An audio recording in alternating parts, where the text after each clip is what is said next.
ಜಿಲ್ಲೆಯಲ್ಲಿ ಮಾರ್ಚ್ 21ರಿಂದ ನಡೆಯುವ ಎಸ್ಎಸ್ಎಲ್ಸಿ ಪರೀಕ್ಷೆಗಳನ್ನು ಸುಸೂತ್ರವಾಗಿ ನಡೆಸಲು ಎಲ್ಲಾ ರೀತಿಯ ಸಕಲ ಸಿದ್ಧತೆಗಳನ್ನು ಕೈಗೊಳ್ಳಲಾಗಿದೆ ಎಂದು ಜಿಲ್ಲಾಧಿಕಾರಿ ಕೆ ಲಕ್ಷ್ಮೀಪ್ರಿಯ ತಿಳಿಸಿದರು.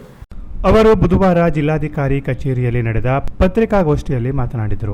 ಈ ಬಾರಿಯ ಎಸ್ಎಸ್ಎಲ್ಸಿ ಪರೀಕ್ಷೆಗೆ ಜಿಲ್ಲೆಯ 125 ಸರ್ಕಾರಿ, 150 ಅನುದಾನಿತ, 92 ಅನುದಾನ ರಹಿತ, 25 ವಸತಿ ಶಾಲೆಗಳ ಒಟ್ಟು 20,035 ವಿದ್ಯಾರ್ಥಿಗಳು ಪರೀಕ್ಷೆಗೆ ಹಾಜರಾಗಲಿದ್ದು, ಒಟ್ಟು 74 ಪರೀಕ್ಷಾ ಕೇಂದ್ರಗಳಲ್ಲಿ ಪರೀಕ್ಷೆ ನಡೆಯಲಿದ್ದು, ಎಲ್ಲಾ ಪರೀಕ್ಷಾ ಕೇಂದ್ರಗಳಲ್ಲಿ ಪರೀಕ್ಷಾ ಕೊಠಡಿಗಳಿಗೆ ಸಿಸಿಟಿವಿ ಅಳವಡಿಸಿದ್ದು, ರಾಜ್ಯ ಮತ್ತು ಜಿಲ್ಲಾ ಹಂತಗಳಲ್ಲಿ ವೆಬ್ ಕಾಸ್ಟಿಂಗ್ ಮಾಡಲಾಗುವುದು.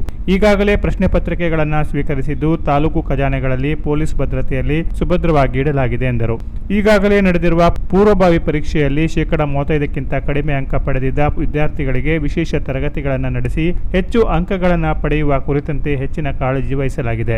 ಪರೀಕ್ಷೆಯಲ್ಲಿ ನಕಲು ಮಾಡುವುದು, ಪರೀಕ್ಷಾರ್ಥಿಗಳ ಬದಲು ಬೇರೆಯವರು ಪರೀಕ್ಷೆಗೆ ಹಾಜರಾಗುವುದು ಮುಂತಾದ ಪರೀಕ್ಷಾ ಅವ್ಯವಹಾರಗಳನ್ನು ತಡೆಗಟ್ಟಲು ಹಾಗೂ ಪರೀಕ್ಷಾ ಕೇಂದ್ರಗಳಲ್ಲಿ ಶಿಸ್ತು ಮತ್ತು ಶಾಂತಿ ಸುವ್ಯವಸ್ಥೆ ಕಾಪಾಡುವ ಹಿತದೃಷ್ಟಿಯಿಂದ ಪ್ರತಿ ಪರೀಕ್ಷಾ ಕೇಂದ್ರಕ್ಕೆ ಮತ್ತು ಪ್ರಶ್ನೆ ಪತ್ರಿಕೆ ಮತ್ತು ಉತ್ತರ ಪತ್ರಿಕೆ ಸಾಗಾಟಕ್ಕೆ ಪೊಲೀಸ್ ಸಿಬ್ಬಂದಿಗಳನ್ನು ನೇಮಿಸಲು ಸೂಚಿಸಲಾಗಿದೆ. ವೀಕ್ಷಕರು, ವೀಕ್ಷಕ ದಳ, ಮಾರ್ಗಾಧಿಕಾರಿಗಳು, ಪರೀಕ್ಷಾ ಕೇಂದ್ರಗಳ ಮುಖ್ಯ ಅಧೀಕ್ಷಕರು, ಕಸ್ಟೋಡಿಯನ್, ಸ್ಥಾನಿಕ ಜಾಗೃತ ದಳ, ಕೊಠಡಿ ಮೇಲ್ವಿಚಾರಕರು, ಮೊಬೈಲ್ ಸ್ವಾಧೀನಾಧಿಕಾರಿಗಳು, ಪರೀಕ್ಷಾ ಕೇಂದ್ರದಲ್ಲಿ ಸಿಸಿಟಿವಿ ವೀಕ್ಷಕರುಗಳನ್ನು ನೇಮಕ ಮಾಡಿದ್ದು, ಅವರಿಗೆ ಅಗತ್ಯ ತರಬೇತಿ ನೀಡಲಾಗಿದ್ದು, ಪರೀಕ್ಷಾ ಕೇಂದ್ರಗಳ ಸುತ್ತಮುತ್ತ 200 ಮೀಟರ್ ವ್ಯಾಪ್ತಿಯ ಎಲ್ಲಾ ಜೆರಾಕ್ಸ್ ಅಂಗಡಿಗಳು ಹಾಗೂ ಸೈಬರ್ ಸೆಂಟರ್ಗಳು ಮುಚ್ಚುವ ಬಗ್ಗೆ ಪೊಲೀಸ್ ಇಲಾಖೆಗೆ ಸೂಚಿಸಲಾಗಿದೆ ಎಂದರು. 20,035 ಮಕ್ಕಳು ಪರೀಕ್ಷೆಯನ್ನು ಬರೆಯುತ್ತಾ ಇದ್ದಾರೆ. ಇಷ್ಟು ಮಕ್ಕಳಿಗೆ ನಮ್ಮ ಜಿಲ್ಲೆಯಲ್ಲಿ 2 ಡಿವಿಷನ್ಸ್ ಇದೆ, ಕಾರವಾರ ಡಿವಿಷನ್ ಮತ್ತು ಸಿರಸಿ ಡಿವಿಷನ್. 2 ಕಡೆ ಕೂಡ ತಲಾ 37 ಸೆಂಟರ್ಸ್ ಇದೆ. ಕಾರವಾರಲ್ಲಿ 37 ಸೆಂಟರ್ಸ್ ಮತ್ತು ಸಿರಸಿನಲ್ಲೂ ಕೂಡ 37 ಸೆಂಟರ್ಸ್. ಟೋಟಲ್ 74 ಸೆಂಟರ್ಸ್ ನಮ್ಮ ಡಿಸ್ಟ್ರಿಕ್ಟಲ್ಲಿ ಇದೆ. ಎಲ್ಲ ಕಡೆ ಕೂಡ ನಮ್ಮ ಡಿಸ್ಟ್ರಿಕ್ಟ್ ಅಡ್ಮಿನಿಸ್ಟ್ರೇಷನಿಂದ ಪರೀಕ್ಷೆಗೆ ಏನು ಬೇಸಿಕ್ ಫೆಸಿಲಿಟೀಸ್ ಮತ್ತು ಅರೇಂಜ್ಮೆಂಟ್ ಬೇಕಾಗುತ್ತೋ ಅದೆಲ್ಲ ಕೂಡ ನಾವು ಮಾಡಿದ್ದೀವಿ. ನಮ್ಮ ಜಿಲ್ಲೆಯಲ್ಲಿ ಅತಿ ಸೂಕ್ಷ್ಮ ಪ್ರದೇಶಗಳು ಯಾವುದೂ ಇಲ್ಲ. ಅಂದರೆ ಹಿಂದಿನ ವರ್ಷಗಳಲ್ಲಿ ಯಾವುದೂ ಇಶ್ಯೂಸ್ ಆಗಿರುವ ಶಾಲೆಗಳು, ಸೆಂಟರ್ಸ್ ಯಾವುದೂ ಇಲ್ಲ. ಸೊ ಅದು ನಮ್ಮ ಸೈಡಿಂದ ಯಾವುದೂ ಗುರುತಿಸಿಲ್ಲ. ಎಲ್ಲ ಸೆಂಟರಲ್ಲೂ CCTV ವ್ಯವಸ್ಥೆಯನ್ನು ನಾವು ಮಾಡಿದ್ದೀವಿ. ಆಲ್ 74 ಸೆಂಟರ್ಸಲ್ಲೂ ಕೂಡ CCTV ವ್ಯವಸ್ಥೆ ಇದೆ. ಪ್ರತಿ ಕ್ಲಾಸ್ ರೂಮಲ್ಲಿ 24 ಮಕ್ಕಳು ಕೂರಿಸ್ಬೋದು. ಎಲ್ಲ ಮಕ್ಕಳು ಕಾಣುವ ಥರ CCTV ಫಿಟ್ ಆಗಿದೆ. ಇದನ್ನು ಸೆಂಟ್ರಲ್ ಆಗಿ ನಮ್ಮ ಜಿಲ್ಲಾ ಪಂಚಾಯತ್ NIC ಇಂದ ವೀಕ್ಷಣೆ ಮಾಡ್ತಾರೆ. ಪ್ರತಿ 6 ಶಾಲೆಗೆ ಒಬ್ಬರು ಸೂಪರ್ವೈಸರ್ ಅಂತ ಹಾಕ್ಕೊಂಡು ಎಂಟೈರ್ ಎಕ್ಸಾಮು ಪೂರ್ತಿ ಸೂಪರ್ವಿಷನಲ್ಲೇ ಇರುತ್ತದೆ. ಎಲ್ಲ ಶಾಲೆಗಳಲ್ಲೂ ಕೂಡ ನಾವು ಪೊಲೀಸ್ ಸೆಕ್ಯೂರಿಟಿಯನ್ನು ಅರೇಂಜ್ ಮಾಡಿದ್ದೀವಿ. ಸಫಿಷಿಯೆಂಟ್ ಬಂದೋಬಸ್ತನ್ನು ಕೂಡ ಅರೇಂಜ್ ಮಾಡಿದ್ದೀವಿ. ಅಲ್ಲಿ ಯಾವುದೇ ಇಶ್ಯೂಸ್ ಆಗದೆ ಪೊಲೀಸ್ ವತಿಯಿಂದ ನೋಡ್ಕೊಳ್ತಾ ಇದ್ದೀವಿ. ನಿನ್ನೆ ಎಲ್ಲ ಕಡೆ ಕೂಡ ಕ್ವೆಶ್ಚನ್ ಪೇಪರ್ಸ್ ನಮಗೆ ರಿಸೀವ್ ಆಯಿತು. ಇದನ್ನು ಕನ್ಸರ್ನ್ಡ್ ತಾಲೂಕ್ ಲೆವೆಲ್ ಟ್ರೆಷರೀಸ್ನಲ್ಲಿ ನಾವು ಇಟ್ಟಿದ್ದೀವಿ. ಅಲ್ಲಿಂದ ರೂಟ್ ಮ್ಯಾಪನ್ನು ಮಾಡಿದ್ದೀವಿ. ಇಷ್ಟು 74 ಸೆಂಟರ್ಸ್ಗೂ ಕೂಡ ಲೋಕಲಿ ಟೈಮ್ಗೆ ಕ್ವೆಶ್ಚನ್ ಪೇಪರ್ಸ್ ಹೋಗೋ ಥರ ರೂಟ್ ಮ್ಯಾಪನ್ನು ಕೂಡ ಮಾಡಿದ್ದೀವಿ. ಪ್ರತಿಯೊಂದು ಕಡೆ ರೂಟ್ ಆಫೀಸರ್ಸ್ ಅನ್ನು ಕೂಡ ನೇಮಕ ಮಾಡಿದ್ದೀವಿ. ಇಲ್ಲ ಒಂದು ಸ್ಯಾಂಪಲ್ ಪೇಪರ್ ಅಂತ ಆನ್ಲೈನಲ್ಲಿ ಬಿಡೋದು, ಈ ಥರ ಕೆಲವೊಮ್ಮೆ ಬೇರೆ ಜಿಲ್ಲೆಗಳಲ್ಲಿ ಆಗುತ್ತೆ. ಫಾಲ್ಸ್ ಇನ್ಫಾರ್ಮೇಷನ್ ಆಗಿರೋದು ನಮ್ಮ ಗಮನಕ್ಕೆ ಬಂದಿದೆ. ಅದು ಎಲ್ಲ ತಡೆಗಟ್ಟುವುದಕ್ಕೆ ಸೆಪರೇಟ್ ಆಗಿ SP ಆಫೀಸಲ್ಲಿ ಸೋಷಿಯಲ್ ಮೀಡಿಯಾ ವಿಂಗ್ ಹಾಕ್ಕೊಂಡು ಎಂಟೈರ್ ಸೋಷಿಯಲ್ ಮೀಡಿಯಾದು ಮತ್ತು ಆನ್ಲೈನಲ್ಲಿ ಬರುವ ಈ ಥರ ಫಾಲ್ಸ್ ನ್ಯೂಸನ್ನು ಕಂಟ್ರೋಲ್ ಮಾಡೋದಕ್ಕೆ ಕೂಡ ವ್ಯವಸ್ಥೆಯನ್ನು ಕೂಡ ಮಾಡಾಗಿದೆ.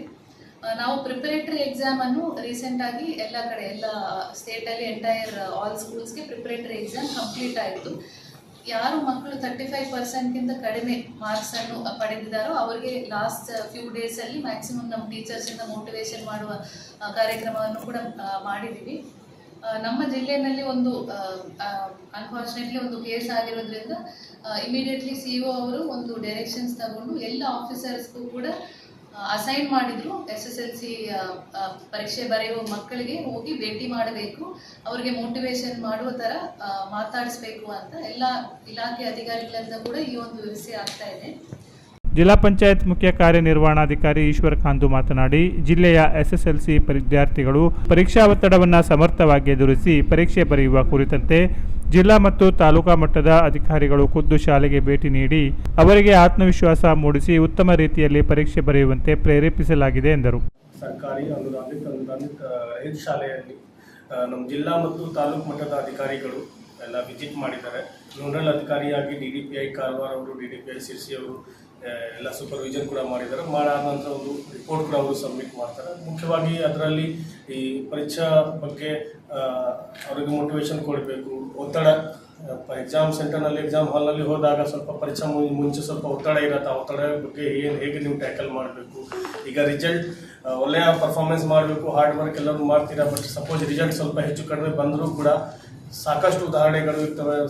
ಮುಂದೆ ಸಕ್ಸಸ್ ಆಗಲಿಕ್ಕೆ ಸಾಕಷ್ಟು ಎಕ್ಸಾಂಪಲ್ಸ್ ಅವೆಲ್ಲ ಅಂದರೆ ಮಾನಸಿಕವಾಗಿ ಅವರಿಗೆ ತಯಾರಿ ಮಾಡಬೇಕು ಅಂತ ಒಂದು ಉದ್ದೇಶದಿಂದ ಜಿಲ್ಲಾಧಿಕಾರಿ ಮೇಡಮ್ ಅವರದ್ದು ಡೈರೆಕ್ಷನ್ ಪ್ರಕಾರ ನಾವು ಈ ಥರ ಆದೇಶ ಮಾಡಿದ್ದೇವೆ. ಎಲ್ಲ ಜಿಲ್ಲಾ ಮತ್ತು ತಾಲೂಕು ಮಟ್ಟದ ಅಧಿಕಾರಿ ಅವರು ಇಲ್ಲಿ ಒಳ್ಳೆಯ ರೀತಿಯಲ್ಲಿ ಸಹಭಾಗ ಕೊಟ್ಟಿದ್ದರು. ಅದೇ ರೀತಿಯಲ್ಲಿ ಬಾಕಿ ಪರೀಕ್ಷಾ ಕೇಂದ್ರದಲ್ಲಿ ಮೂಲಭೂತ ಸೌಕರ್ಯ ಕೊಡಲಿಕ್ಕೆ ಕೂಡ ಎಲ್ಲ ಗ್ರಾಮ ಪಂಚಾಯತ್, ಸ್ಥಳೀಯ ಪಂಚಾಯತ್ ಅವರಿಗೆ ಮತ್ತು ಸ್ಥಳೀಯ BEOs ಅವರಿಗೆ ಕೂಡ ಡೈರೆಕ್ಷನ್ಸ್ ಕೊಟ್ಟಾಗಿದೆ. ಅವ್ರ ಕಡೆಯಿಂದ ನಾವು ಇನ್ಶೂರ್ ಮಾಡ್ತೀವಿ. ನಮ್ಮ ಜಿಲ್ಲಾ ಪಂಚಾಯತ್ ಹಾಲ್ನಲ್ಲಿ NIC ಹಾಲ್ನಲ್ಲಿ ವೆಬ್ ಕಾಸ್ಟಿಂಗ್ ಎಲ್ಲ ಸವಲತ್ತು ಇದೆ. ಅದ್ರ ಬಗ್ಗೆ internet facilities, wifi connections, electricity ಥರ ಈ ವರ್ಷ ಕೂಡ ಯಾವ ಥರ ಲೋಪದೋಷ ಆಗಬಾರ್ದು ಅಂತ ಎಲ್ಲ ಅಧಿಕಾರಿಗಳು ನಿಂತಾಗಿ ಅವರು ಇರ್ತಾರೆ. ಅವರು ಕೂಡ ಎಕ್ಸಾಮ್ ಸೆಂಟರ್ಗೆ ಹೋಗಿ ವಿಸಿಟ್ ಮಾಡ್ತಾರೆ. ನಾವು ಕೂಡ ಸಮಯದಾಗ ನಾವು ಕೂಡ ಕೆಲವು ಎಕ್ಸಾಮ್ ಸೆಂಟರ್ಗೆ ಹೋಗಿ ಬಂದು ವಿಸಿಟ್ ಮಾಡಿ. ಹೆಚ್ಚುವರಿ ಪೊಲೀಸ್ ಅಧೀಕ್ಷಕ ಕೃಷ್ಣಮೂರ್ತಿ, DDPI ಲತಾ ನಾಯಕ್ ಉಪಸ್ಥಿತರಿದ್ದರು. Canara plus news, Karwar.